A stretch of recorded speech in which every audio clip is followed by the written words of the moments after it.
మాట్లాడుతున్నారు? నేను నీతో మాట్లాడుతున్నాను. ఎవరు ఆపారు బండి ఆపి? ఎవరితోనే చేసుకోమనయ్యా. నేను రాను. ఎవరు వస్తారండి? నేను ఎవరి ఫోటోలు తీయలేదు, వాళ్ళ ఫోటోలు తీయలేదు, వాళ్ళ ఫోటోలు తీయలేదు. నేను సివిజిల్లో ఎవరి ఫోటోలు కనుకున్నా నేను చేయొచ్చు కదా. అయ్యా కంప్లైంట్ కాదయ్యా, కంప్లైంట్ కాదు. నేను రోడ్డు మీద నిలబడుకున్నాను. అక్కడ సిద్ధం పోస్టర్ ఉంది. సిద్ధం పోస్టర్ ఫోటో తీసుకొని నేను సివిజిల్లో వేస్తున్నాను. నేను సివిజిల్లో వేసుకునే రైట్ నాకు ఉందా లేదా? అయిపోయిందండి. వాళ్ళు నన్ను అటాక్ చేస్తున్నారు. తప్పెవరిది? నేను ఒక్క మాట మాట్లాడలేదు. నేను అద్దాలు వేసుకుని ఉన్నాను. నా ముందు ఆ బండి పెట్టినారు, నా వెనక ఇంకో బండి పెట్టి నా బండిని మూవ్ చేయకుండా ఆపినారు. నేను ఎందుకు వస్తాను? వాళ్ళని నిలమనండి, నా మీద కంప్లైంట్ చేసుకొని. నేను చేయలేదు, వాళ్ళు ఆపారు. నేను వెళ్ళిపోతున్నాను, వాళ్ళు నన్ను ఆపారు.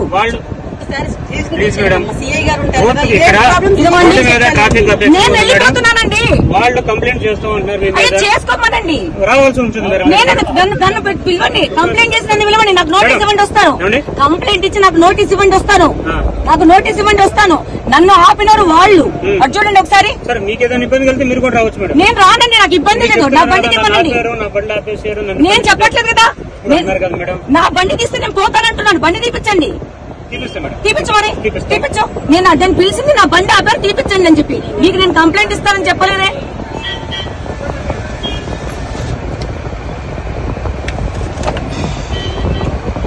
నువ్వేం మాట్లాడు. అది డౌన్లోడ్ కాలే.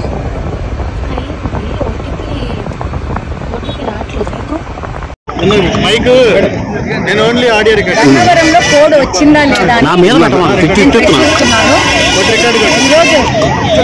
ఈ గన్నవరంలో సిద్ధం పోస్టర్ మెయిన్ రోడ్ మీద ఉంటే ఎలక్షన్ కమిషన్ వాళ్ళు ప్రతి ఒక్క చోట తెలుగుదేశం పోస్టర్లు తీయడంలో అత్యుత్సాహం ప్రదర్శిస్తున్నారు. వైఎస్ఆర్సీపీకి సంబంధించిన సిద్ధం పోస్టర్ తీయడానికి వాళ్ళకు బాధ్యత లేదా? ఒక సివిలియన్ గా ఆ సిద్ధం పోస్టర్ ఫోటో తీసుకొని సివిజిల్ యాప్ లో మనకు ఎలక్షన్ కమిషన్ ఇచ్చిన మనకు హక్కు తీసి ఫోటోలో పెట్టండి, మాకు సివిజిల్ యాప్ లో పెట్టండి అని చెప్పినందుకు మేము ఆ ఫోటో తీసుకొని ఆ విజిల్ యాప్ లో పెట్టాలనుకుంటే మేము ఫోటో తీస్తుంటే అక్కడున్న బిల్డింగ్ ఇక్కడ వంశీ గారి గంట ఆ ఆఫీస్ లోంచి దాదాపు 50 మంది ఆయన కార్యకర్తలు మా మీద దాడి చేసి నా యొక్క కారు గ్లాసెస్ 2 ఆడవాళ్ళు వచ్చేసి బ్యాన్ చేసి పగలగొట్టాలని ట్రై చేశారు. లక్కీగా గ్లాస్ పగలలేదు.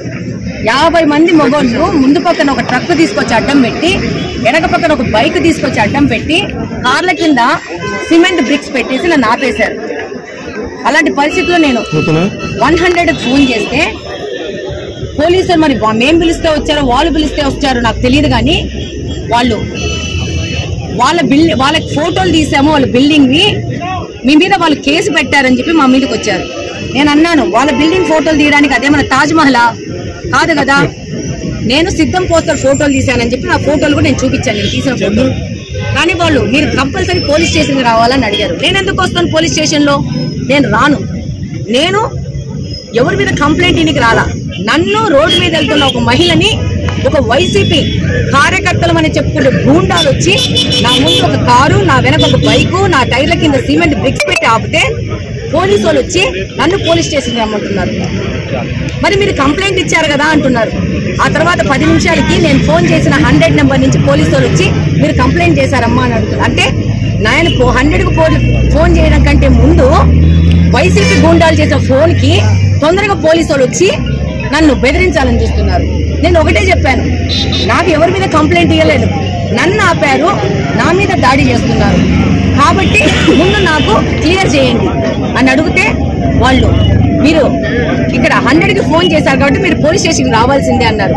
నేను పోలీస్ స్టేషన్కి వస్తాను, నాతో పాటు నా బండికి అడ్డం పెట్టిన వెనక బైకు, ముందు పెట్టిన ట్రక్కు 2 తీసుకొని రండి పోలీస్ స్టేషన్కి అని చెప్పాను. దానికి వాళ్ళు సంసిద్ధంగా లేరు. అంటే ఇక్కడ క్లియర్ గా కనపడతా ఉంది, 1 సైడెడ్ తెలుగుదేశం పార్టీ గాని ఎవరైనా సామాన్య పౌరులు గాని వైసీపీని ప్రశ్నిస్తే వాళ్ళని పోలీసుల రూపంలో బెదిరించాలనుకుంటున్నారు. నాకు అర్థమైంది ఇదే. గన్నవరం విజయవాడకు పక్కన ఇంత దగ్గర ఉండి ఇంత మెయిన్ రోడ్డులో సిద్ధం పోస్టర్లను ఇంత నిర్భయంగా పెట్టుకొని ఎలక్షన్ కి రెడీ అవుతున్నారంటే ఎలక్షన్ కమిషన్ పని చేస్తుందా లేదా? చివరికి ఇద్దరు ఆడోళ్ళ కారులో ఉంటే ఆడోళ్ళ కారును కూడా దాడి చేయడానికి సిద్ధమైనారంటే వీళ్ళు దేనికి సిద్ధం?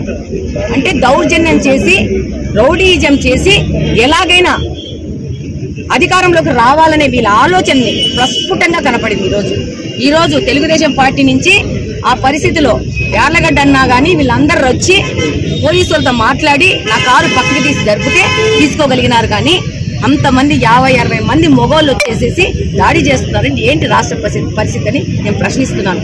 ఇంకొకటి అడుగుతున్నా నేను, ప్రతి ఒక్క పౌరుడు మీకు ఏ పార్టీ వన్న పోస్టర్స్ రాష్ట్రంలో ఉంటే ఇమీడియట్ గా మీరు ఫోటోలు తీసి దాన్ని సి విజిల్ యాప్ లో వేయండి.